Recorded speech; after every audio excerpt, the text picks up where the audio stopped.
Welcome to the Hortons channel. This week we're coming from the Goodwood Festival of Speed. It's been a busy few days, straight from the Grand Prix here, but we're here and the sun is shining, and so let's go and look at the supercars.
Welcome back to the stand. Let's have a quick look around, see what is new on the stand.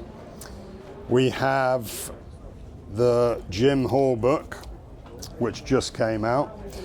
Texas Legend. This has sold really well so far this week, and as there's been nothing on Jim Hall as yet, should sell very well. Something everyone should have in their library.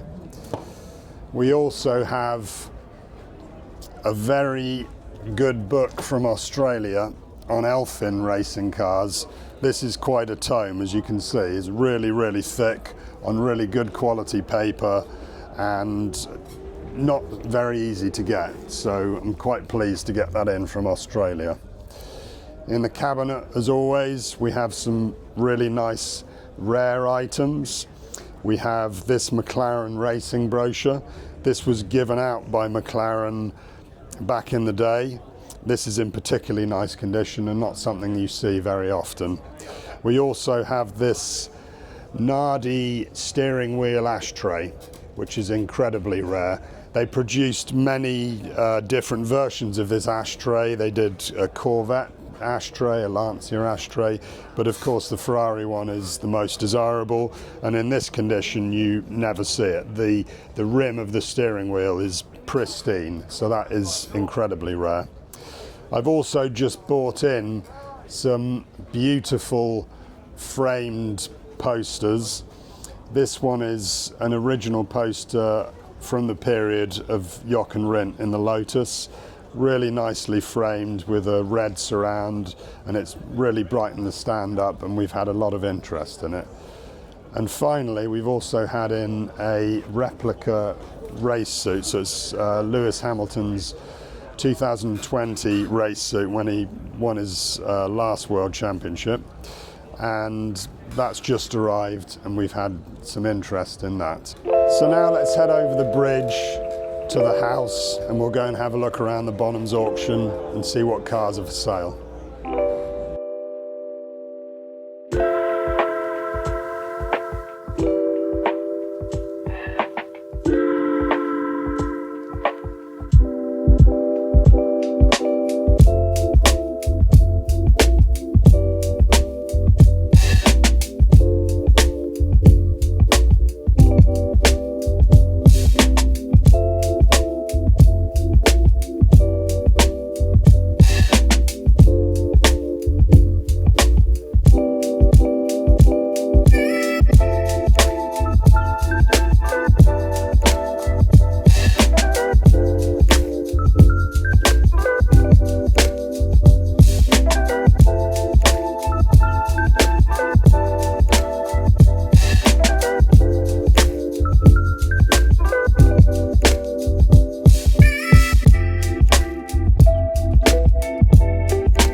So I'm here with Martin Jordan of Jarrett's. Now, I remember Jarrett's as a kid when I was in the Silverstone paddock with my dad. Yes. Who was the original owner of Jarrett's? John Oliver. That's right. He's still around, but he's now 80. Yeah. So we bought it when he was 60, 61, and poor old chap was a double diabetic at the time, so he was finding it really quite hard work.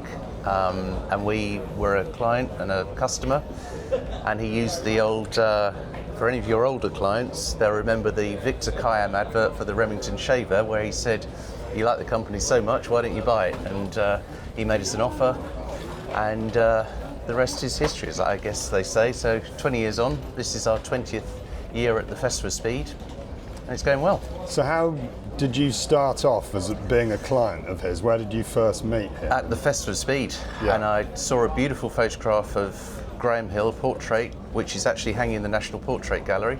It's amazing, and I ummed and ahed. It was quite a bit of money, and I thought no. And as I got in my car to drive 2 hours home, I thought, damn, I should have bought that. Yeah. And I went back the next year, because there was no internet in those days, and John was there, and I said, "I've come to buy that photo," and he said, "Gone, sold out."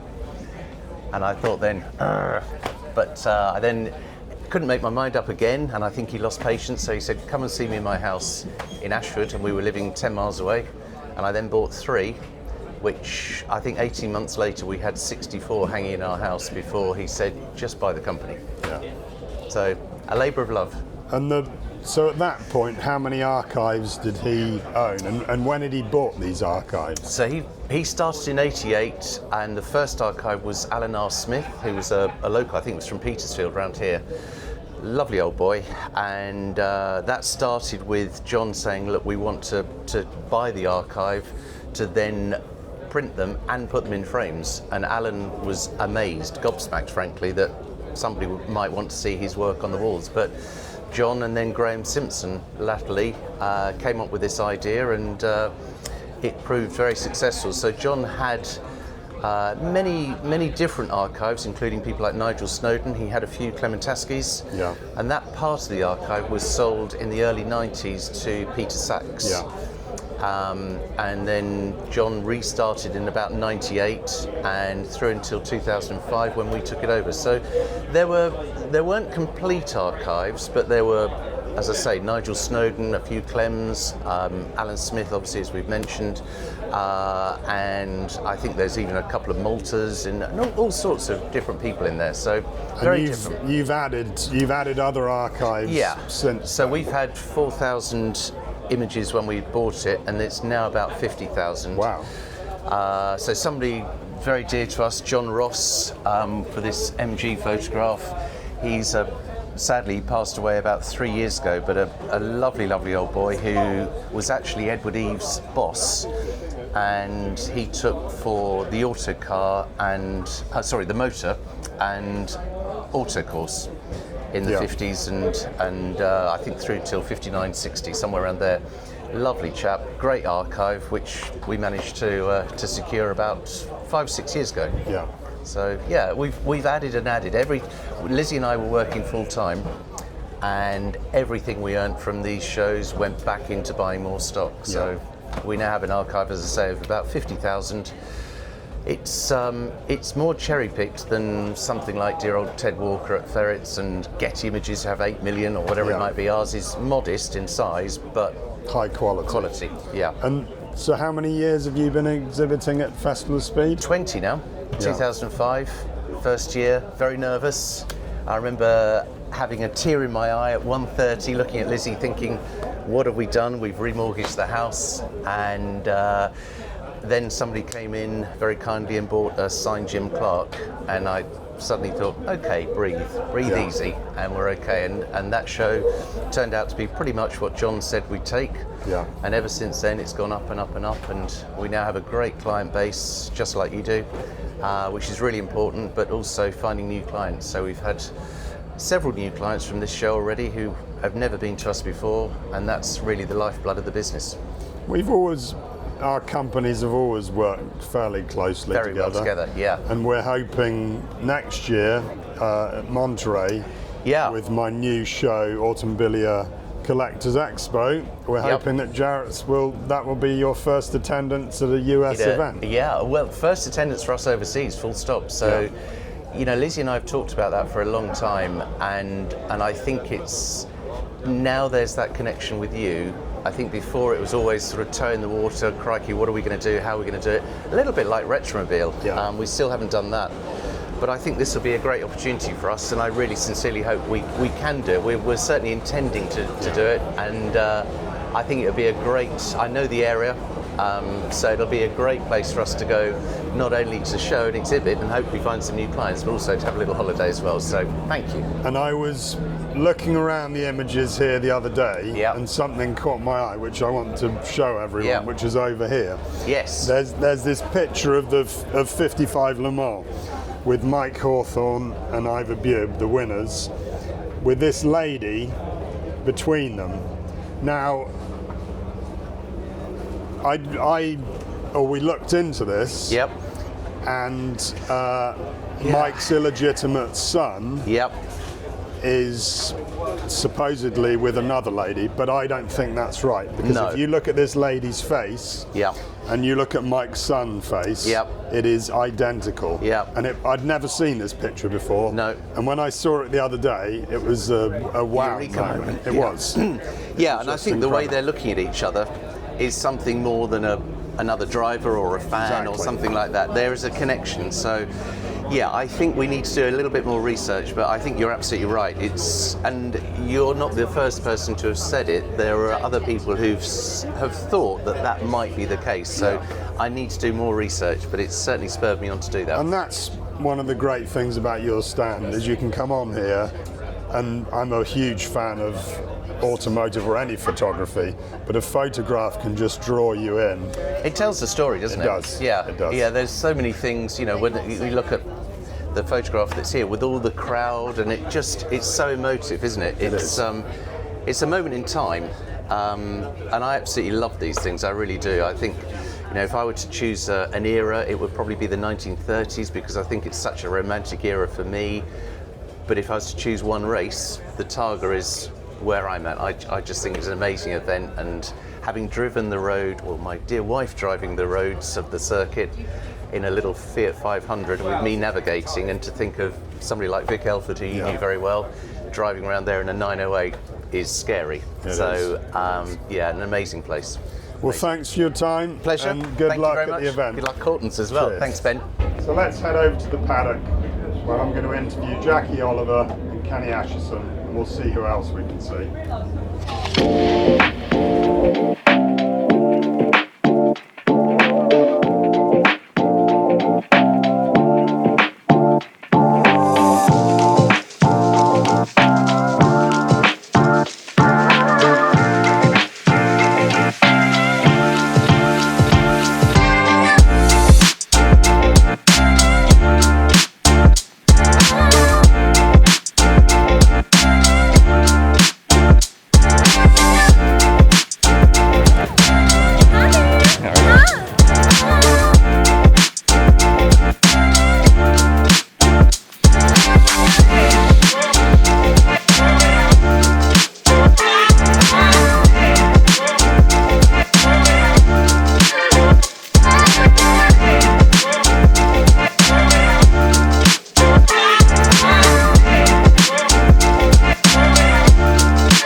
Acheson with your Sauber C9.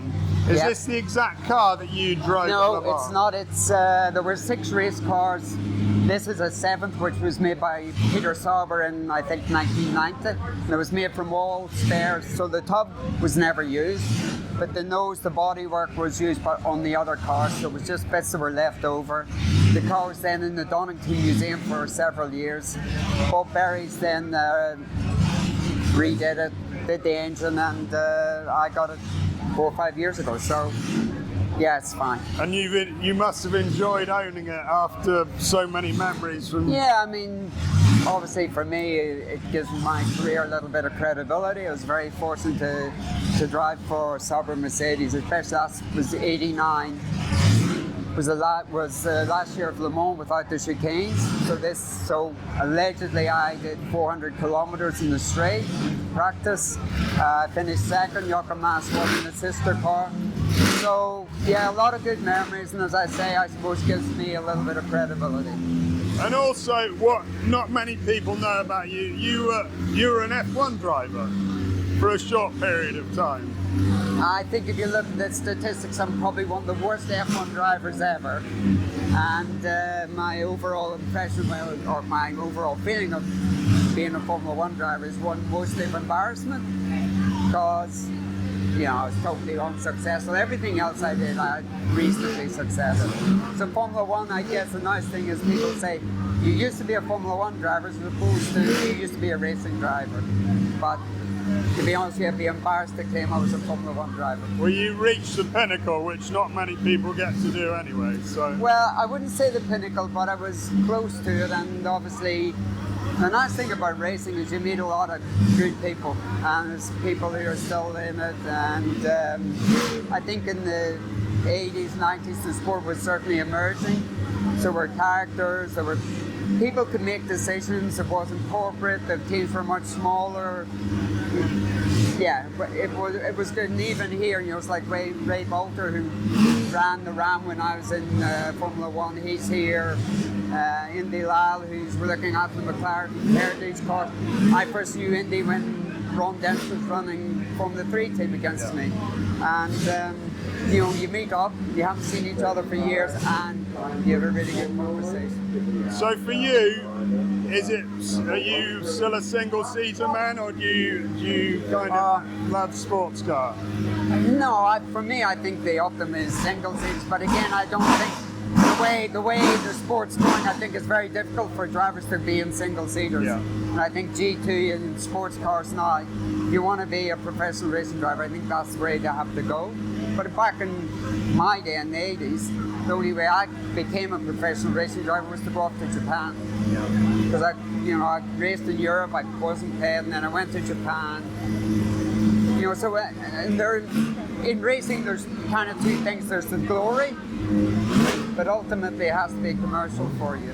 And there's after a period of time, and for me it was when it was like 25, 26, you just you're fortunate that actually you get the opportunity that somebody will pay you to race. And as I said, I was happy racing in Japan. I can't believe how fortunate I was that circumstances fell into place that I got invited to do a year with Sauber Mercedes, and had a great time.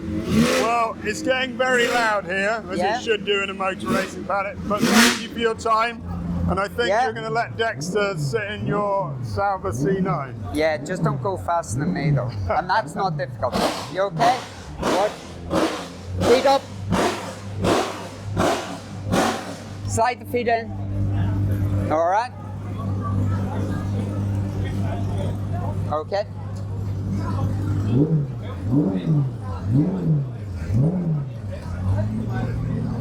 Dexter. Very cool. It's a good fit for you, Dexter. You'll grow into it. Yeah. It's cool. You imagine driving that down the Mulsanne Straight at 240 miles an hour? Yes. Not sure I can imagine it. Because that's the reality, is you don't really remember. Right. It's almost like that. You at a movie, you remember all the bits. But my daughter, Natalie was with me last week, never been to a Grand Prix. She came yesterday, she could not believe it. I mean, where we are over there is so devoid from what's going on here. This is the proper festival speed. It's amazing. And people come up and there's not many people, but people do remember me and that bring photos. And it's nice for them, but 30 years not being in motorsport is actually very flattering and nice for me, and it does make you very humble. Like you're fortunate enough to do those things, and people remember it. But again, when you drive a car like this, it's the car. Whereas I think it's everything. It's bringing the car with the drivers back. I think is a wonderful thing to do. And again, I'm in the shootout. Not that I'm trying to win, but I just think here you should have cars that have some heritage in the shootout, because I think that's what the sport's about. It's like these cars from 1930s, 1907, and they're doing it. And that's what it should be, I agree. It's not always about winning. No, not at all. Thankfully. Right, we're going to get Dexter out because he'll be there all day, and we're wrapping it up here. I don't want to lose my job. Thank you for that. That's very kind of you. My pleasure. Good to see you.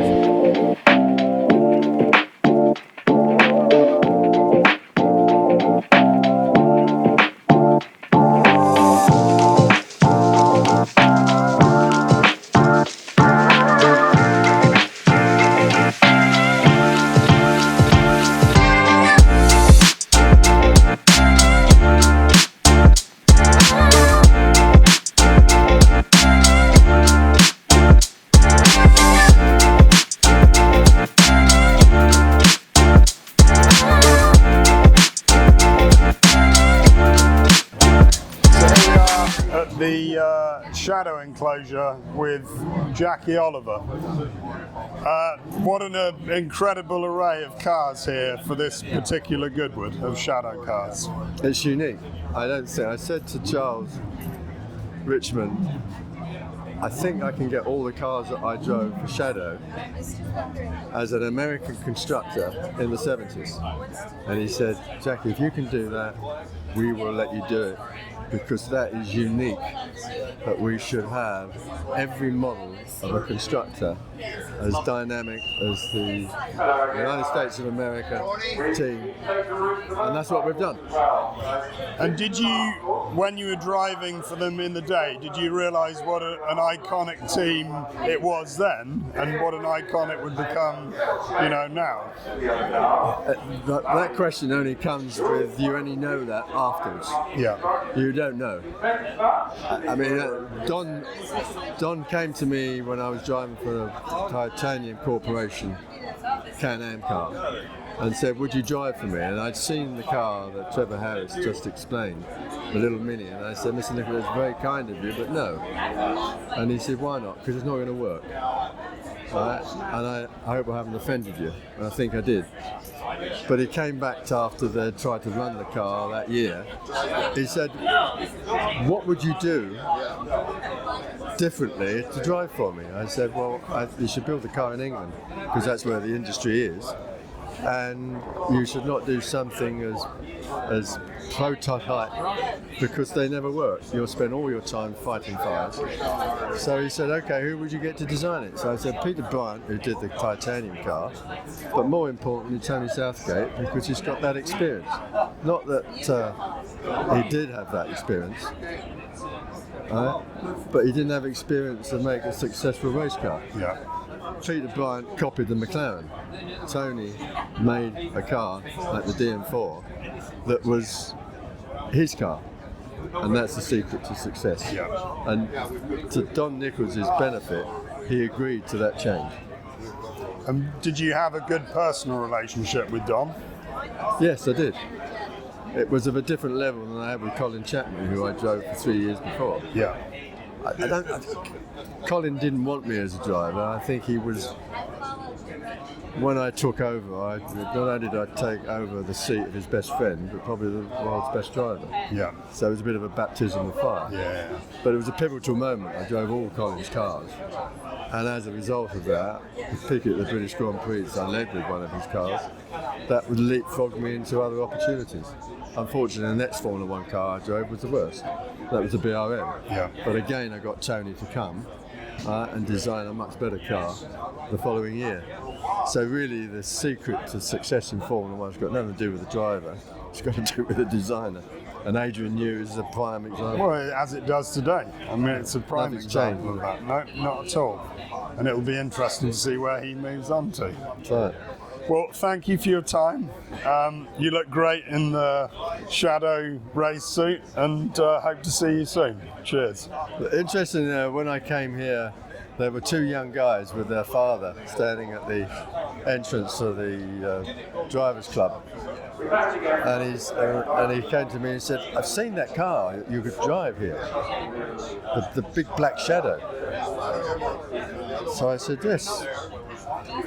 He said, "Is that yours?" So I said, "No." "So when did you last drive it then?" I said, 50 years ago. He didn't know what to say.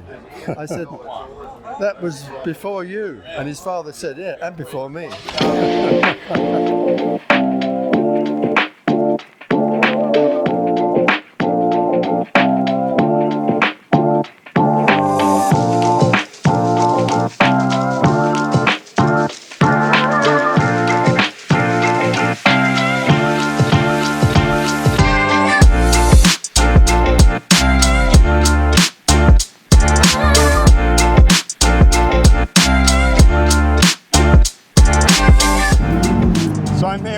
Trent of Michelotti, and you brought a wonderful selection of cars. So what do we have here?